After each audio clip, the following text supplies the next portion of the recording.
Janganlah kamu mengkotak-kotakkan musik, karena sejatinya musik untuk dinikmati, bukan untuk diperdebatkan.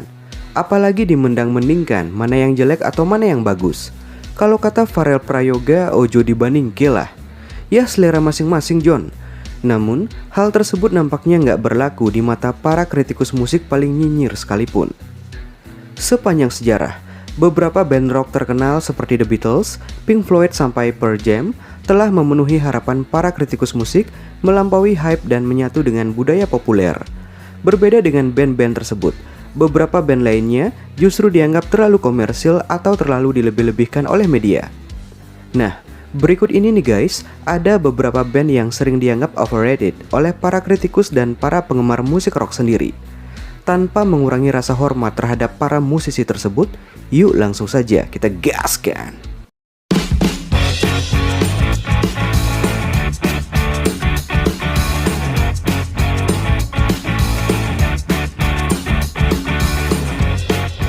Yang pertama ada AC/DC.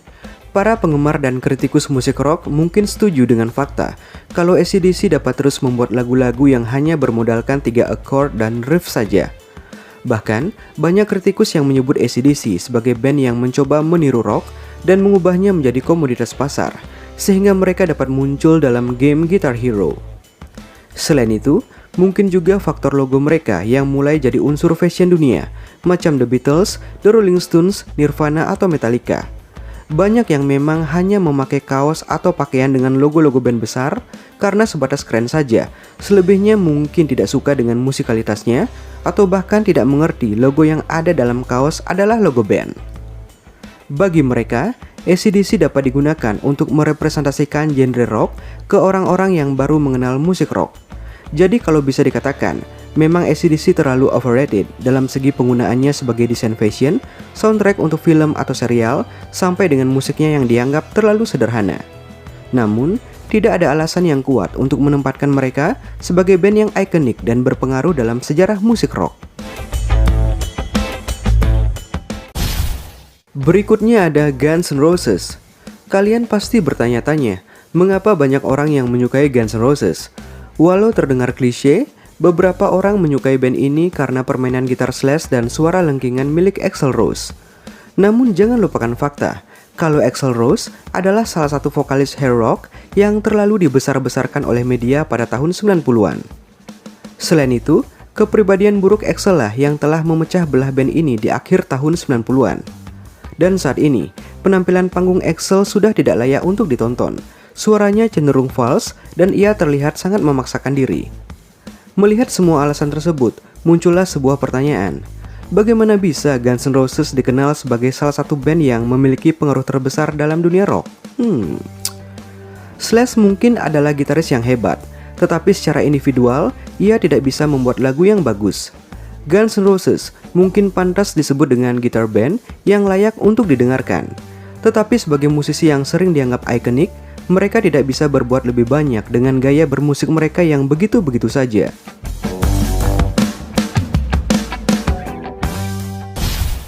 Lanjut, ada Bon Jovi. Bon Jovi adalah band hair rock yang eksis sejak tahun 80-an dan sangat loyal dengan ciri khas bermusik mereka.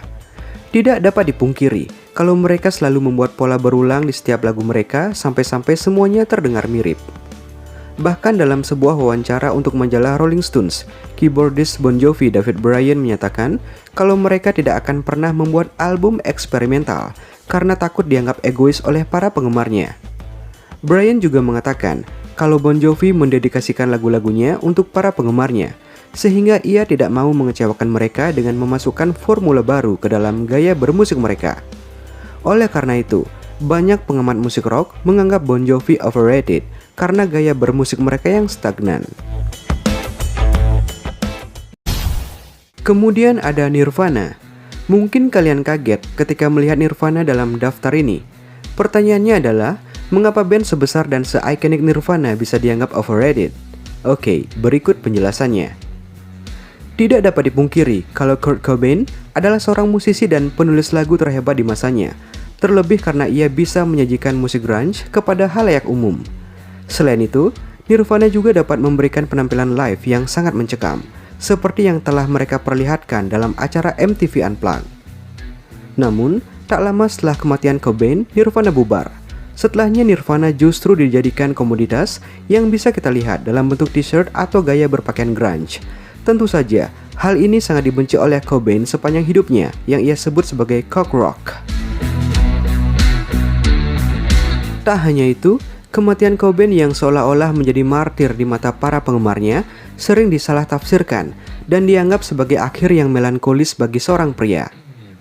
Sedangkan untuk pengaruh dalam dunia musik rock sendiri, ada Pearl Jam yang lebih berkontribusi dalam pengembangan genre grunge sampai detik ini. Sejujurnya, di antara keempat King of Grunge, yakni Nirvana, Pearl Jam, Soundgarden, Alice in Chains, merekalah yang paling konsisten untuk mempertahankan eksistensi aliran musik asal kota Seattle ini. Cobain sangat membenci popularitas, tetapi justru popularitaslah yang sangat melekat pada Nirvana dan dirinya selama beberapa dekade setelah kematiannya. Tentunya ia sendiri akan setuju kalau Nirvana telah menjadi band yang overrated dalam sejarah musik rock. Next ada U2. Pada zaman keemasannya tahun 80-an, band asal Irlandia ini sering dianggap oleh banyak kritikus sebagai band yang sangat imajinatif dan sering disebut sebagai band spesialis live di stadium. Saya sangat menghargai kontribusi mereka untuk musik rock. Beberapa lagu mereka masih sangat bagus, tetapi sangat gampang ketebak dengan formula yang sama, dan dengan vokal delivery Bono yang juga itu-itu saja. And somehow, formula seperti ini membuat mereka menang Grammy sebanyak 22 kali, dan menjadi musisi pemenang Grammy terbanyak sepanjang masa. Wow! Namun sekarang, gaya bermusik yang mereka bawakan dalam lagu-lagu terbarunya tampak stagnan, dan justru lebih condong ke genre trance daripada rock. Jadi wajar saja kalau para fans musik rock menganggap kalau U2 adalah band yang terlalu dilebih-lebihkan saat ini. Walau berat untuk mengatakannya, nyatanya Green Day sudah menjadi band yang overrated sejak mereka memasuki abad ke-21. Sebelum legit lewat album American Idiot, Green Day adalah band yang berhasil memadukan punk murni dengan melodi lezat di dalam lagu-lagunya seperti Brains 2 atau Good Riddance.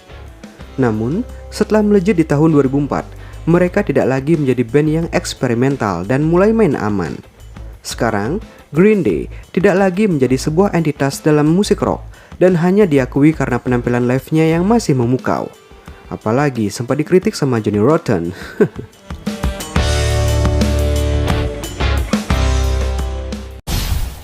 Oke, kemudian beralih ke Nickelback. Singkatnya, Nickelback adalah sebuah band yang meniru genre grunge dan hebatnya berhasil menjual 8 juta album popnya yang sangat amat mainstream.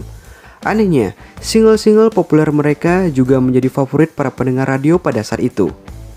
Nickelback sendiri mendapatkan ketenaran lewat ketidakorisionalan gaya bermusiknya yang tentu saja dinilai tidak adil jika dibandingkan dengan karya-karya buatan musisi indie yang sedang berjuang di klub-klub kecil. Lalu, bagaimana bisa band ini mendapatkan begitu banyak kredit dalam dunia rock? Well, mungkin hal itu tetap menjadi salah satu misteri terbesar yang tidak akan terpecahkan sampai kapanpun. Musik itu terkadang misterius, bro.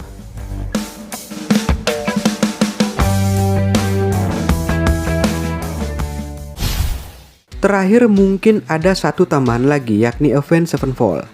Bagi kalian yang masa-masa SMP-nya terpapar oleh musik S7X, harus diakui, mereka seperti gerbang pembuka bagi saya, dan mungkin sebagian besar penyuka musik cadas di Indonesia dalam hal mengenal hard rock ataupun heavy metal.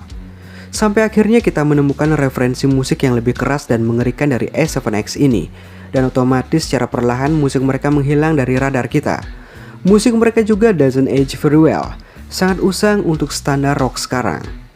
Atau mungkin ada yang nyadar kalau Matt Shadows itu vokalnya mirip gabungan Corey Taylor dari Slipknot plus Eddie Vedder dari Pearl Jam plus John Fogerty dari CCR. Seperti bingung antara mau nyanyi lagu hard rock atau blues atau country. Tapi jangan salah sangka dulu, mereka terdiri dari orang-orang yang berbakat. Tapi saya rasa hard rock yang mereka sajikan yaitu tadi, distracting. Nah itu tadi 7 band yang dianggap overrated oleh para kritikus dan penggemar musik. Setuju atau tidak, semua dikembalikan kepada keputusan kalian masing-masing. Jadi bagaimana pendapatmu guys? Apakah band yang saya sebutkan memang pantas atau tidak pantas disebut overrated? Jelaskan di kolom komentar ya. Sekali lagi saya mohon maaf kalau di antara band-band ini ada band favorit kalian. Oke, sekian dan salam rock and roll.